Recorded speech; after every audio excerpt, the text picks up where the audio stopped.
Siguiente pregunta es para el profesor Rashid Rabin. Asumiendo este vacío espiritual que aún perdura en la sociedad nipona y parece que la necesidad de un ser superior es difícil de romper en un periodo tan corto, pero realmente llenar este vacío calmaría esta sociedad y generaría que los humanos compitamos por ser dioses. En ese sentido se generaría una duda sobre quién debería ser Dios o no, incluso si realmente lo necesitan ahora. Gracias por la pregunta. En realidad, claro, tal como leí la última frase o la presenté, en realidad ese vacío espiritual no es exclusivo de Japón, o sea, en general, ¿no? Es un vacío ya presente a raíz de lo que señalaba la presentación de Eduardo Mariscal, lo señalaba muy bien con el tema de la muerte de Dios, ¿no? Es decir, ¿por qué no tenemos confianza en las instituciones? ¿O por qué no tenemos confianza incluso en nuestro vecino, ¿no? En fin, es decir, hay un vacío muy fuerte que creo que, yo digo en broma, ¿no? Que en el caso japonés, Japón siempre se adelanta, ¿no? En muchas cosas a lo que termina pasando en Occidente, ¿no? Lo del metro de Tokio en el año 95 fue antes que las Torres Gemelas, ¿no? Igual es terrorismo religioso, ¿no? Entonces, no quiero ponerme agorero ni nada de eso, pero tal vez el error haya estado en eso, ¿no? En querer llenar ese vacío, ¿no? Y Eduardo creo que lo señala muy bien, ¿no? Digamos, cuando se ha intentado llenar ese vacío, y también en las exposiciones previas, llenar con una utopía, por ejemplo, hemos tenido ahí grandes problemas, ¿no? No nos hemos entendido, ¿no? Hemos tenido grandes dificultades. ¿Y qué pasa si empezamos a vivir con ese vacío y de quiénes somos? ¿De quiénes somos? ¿No? Con nuestras debilidades, con nuestros defectos, con las cosas que nos gustan, con las que no nos gustan, ¿no? ¿Qué empezaría a ocurrir ahí, ¿no? Pero eso, claro, ya queda en cancha de cada uno de nosotros, ¿no? Pero tal vez por ahí, ¿no? Dada también la experiencia que hemos acumulado de historia, ¿no? Esperemos que eso nos ayude, ¿no? El no repetir esos errores, ¿no? Más bien, las experiencias que han querido llenar ese vacío, y a veces de manera ruda, así como light, más bien nos hacen recordar lo que señalaba muy bien Danilo, de la experiencia del terror, por ejemplo, ¿no? Que nosotros también hemos vivido directamente. Bueno, la siguiente pregunta es para Danilo Tapia y dice: ¿podría decirse que Kira perdió la batalla de un mundo ideal cuando es cegado por ganar la L de cualquier manera?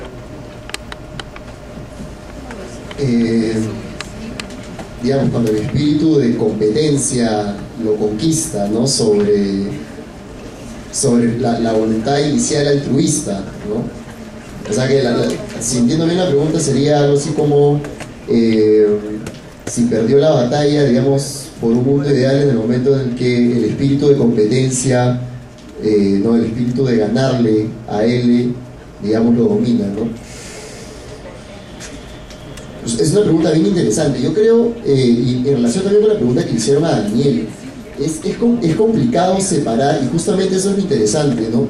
Es complicado separar, como ha pretendido la modernidad, separar la intención moral pura, ¿no? Por ejemplo, completamente altruista, completamente desinteresada, del autointerés. O sea, yo lo plantearía así, como una distinción de Kant. Perdónenme que hable de Kant, ¿ya? Es bien aburrido, pero es útil. Créanme. Y vean, Kant hacía esta diferencia. Kant decía: una persona actúa bien solamente si ha actuado por el deber, ¿ya? Se ha actuado por el deber. Esa es una acción moralmente correcta. Cuando una persona actúa por lo que Kant llamaba por inclinación, no ha actuado moralmente bien. Y Kant pone este ejemplo. Kant dice: imagínate a un bodeguero que da el vuelto correcto, ¿ya? En caso de este bodeguero hay dos posibilidades. El bodeguero puede entregar el vuelto correcto por deber, porque es lo que hay que hacer, porque es el deber moral absoluto, dar el vuelto correcto, etc. O puede que dé el vuelto por inclinación. Por inclinación sería por autointerés. Esto es, el bodeguero da el vuelto porque quiere hacerse fama de ser honesto, para tener más clientes. No sé si me dejo entender, ¿no? O, qué sé yo, el bodeguero da el vuelto correcto porque quiere competir con otro bodeguero que sabe que no da el vuelto correcto, ¿no? O quiere competir con un bodeguero que engaña en el peso. No sé si me estoy dejando entender con esta distinción. No es por el deber versus por inclinación, ¿no? Digamos, Sería básicamente por altruismo versus por egoísmo, ¿no? O por motivaciones, digamos, como Kant les llamaba, patológicas. Ahora, justamente el asunto y parte de lo que he tratado de decir es que esas son distinciones de la modernidad, que en verdad son abstractas. Por ejemplo, o sea, es completamente, creo yo, imposible separar el deseo individual, qué sé yo, de competir con los otros, o de ser mejor que los otros, o el deseo hedonista de satisfacerse a uno mismo. Es imposible separar todo eso de la acción moral. Por ejemplo, el ejemplo que siempre me ponía un profesor en la facultad era la Madre Teresa. A la Madre Teresa le gustaba ayudar. Eso la hace hedonista, ¿no? Entonces es imposible separar el deber, o sea, el deber involucra satisfacción. Y eso justamente es una de las cosas que trataba de decir. Yo creo que desde el inicio de arranque, la motivación de Kira se pervierte cuando trata de hacerse realidad en el mundo. Cuando trata de hacerse realidad en el mundo, ahí ya pierde completamente el sentido de lo que es bueno y lo que es malo, digamos. Su acción moral misma se pervierte, ¿no? Y se convierte en terror. Y en cuanto a la competencia, ya estrictamente, a mí un amigo me comentaba que hay un fenómeno interesante en la sociedad japonesa. Rashid creo que podrá comentarlo mejor que yo, el fenómeno hikikomori. ¿Han oído hablar de eso?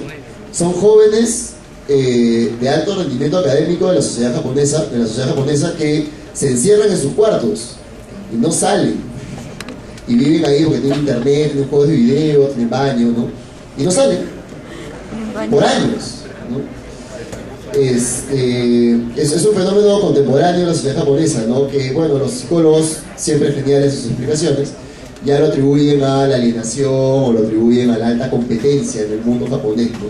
Pero yo creo que la pregunta da en el punto, en el sentido de que todo este asunto de la competencia, que está muy enraizado en la sociedad japonesa, es uno de los motivos, creo yo, de la serie, ¿no? Es una cosa que cabría analizar, ¿no?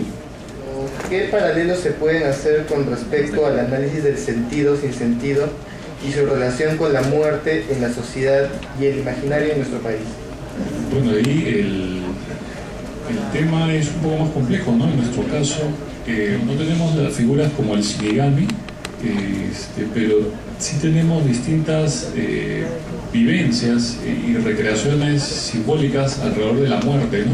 Dependiendo de la comunidad en la que nos encontremos, ¿no? Porque tenemos desde el reparo muchas veces ya en las zonas urbanas, incluso a dar pésames o el poder dar condolencias, ¿no? Que es muy occidente, ¿no? Que tiene que ver un poco con esta rigidez media anglosajona, europea, en fin, ¿no? Como de cortar un poco con lo emotivo, en fin, ¿no?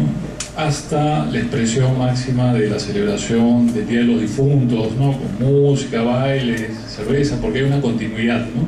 Y ahí, por ejemplo, sí es interesante porque ahí podríamos establecer paralelos con esta concepción de los shinigamis, porque entre el mundo sobrenatural y el mundo natural no hay grandes diferencias, ¿no? No hay grandes diferencias, más bien es un continuo, ¿no? Constantemente, ¿no? Entre ambos, ¿no? Y eso es un poco lo rescatable y de repente incluso puntos de comparación que podríamos establecer, ¿no? Y ahí es donde se está dando esta constitución o construcción de sentido, ¿no? A nivel de las culturas, ¿no? Algo interesante del Shinigami que ya no recogí, pero aprovecho la pregunta para mencionar, es que también el Shinigami por momentos da la sensación de que parece un clown, ¿no? Una suerte de clown por el maquillaje que tiene, cómo se comporta. O incluso se podría acercar al Joker, ¿no? Al Joker un poco por la sonrisa, las bromas que hace. Y es interesante porque en algunos antropólogos hablan de la figura del trickster o el burlón, que es como el bufón de la corte, ¿no? Que es como una suerte de elemento que sirve para canalizar las verdades, ¿no? Al interior de una comunidad, pero solo que lo hace de manera burlona, ¿no? Un personaje típico es el coyote del Correcaminos, es un trickster, por ejemplo, ¿no? Aunque siempre fracasa, pero nos está mostrando y nos está diciendo cosas acerca de la sociedad moderna, occidental, de la competencia, el logro de la meta como de lugar, aunque fracasemos, ¿no? Y algo así parece que ocurre a veces con el Shinigami por momentos, ¿no? Al contarnos un poco, nos muestra, ¿no?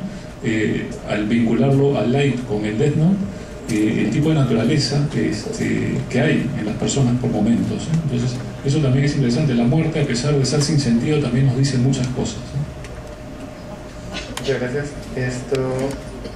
La siguiente pregunta es para el profesor Daniel Luna, por lo que veo es un poco más orientada a la introducción que hizo, y es ¿cómo asociar el contexto del manga en nuestra realidad político, social y cultural?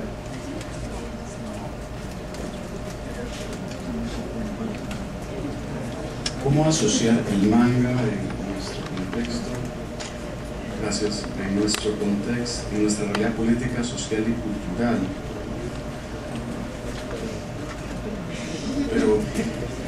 Pero el contexto del manga, digamos, es complejo. Es lo que yo le comentaba también a Rachel, porque es interesante en nuestro caso, porque cuando hablamos de Japón y de su historia, ellos lo hacen, o sea, es suyo, digamos, y lo reconocen como propio. Nosotros lo recibimos como de fuera. Por eso la pregunta interesante no es solo la nuestra, esta pregunta que es interesante, es decir, cómo repercute estas apropiaciones externas o extranjeras con las cuales nos podemos identificar pero que nosotros no hacemos, sino cómo va a ser cuando Japón sí reconozca o consuma manga o anime que ellos no hagan. Esa es la pregunta, digamos, ¿no? Porque nosotros imaginamos eso, ¿no? Y supongo que puede mucha gente le gusta dibujar, pero sabe, no, los japoneses en esto, nosotros no, entonces tendría que ir allá y ver, o sea, me refiero, la idea es ver en qué momento esto ya se universaliza más, no solo en el consumo, sino en la producción, que es lo interesante, pero en todo caso, en nuestro caso, parece que por lo menos esto ha ido funcionando de manera muy interesante, ¿no? Es decir, yo no tengo estadísticas comparadas de cómo se consume o se difunden estas cosas, pero por lo menos la comunidad que gira en torno a este tipo de producción realmente suele ser bastante, no sé si llamarlo militante, pero por lo menos mantiene vínculos realmente sustanciales con esto, y cuando hay eventos, por lo menos, por ejemplo, viene gente, o cuando las tiendas o los eventos o las ferias o los festivales, o sea, definitivamente créanme que ustedes tienen mucha mayor vida que los partidos políticos de este país, digamos, definitivamente. Y eso no es mentira, si no vayan ahorita a la Casa del Pueblo de Lapra, va a estar más vacío que esto, digamos, ¿no? Entonces, definitivamente diría de que sí es un vínculo fuerte dentro de un grupo de interés de la sociedad civil, ¿no? Digamos, eso sería lo que pensaría, y creo que hay gente que se dedica mucho a la difusión, a la producción, al intercambio, y creo que ha ido creciendo de buena manera, ¿no? Y espero que siga aumentando más.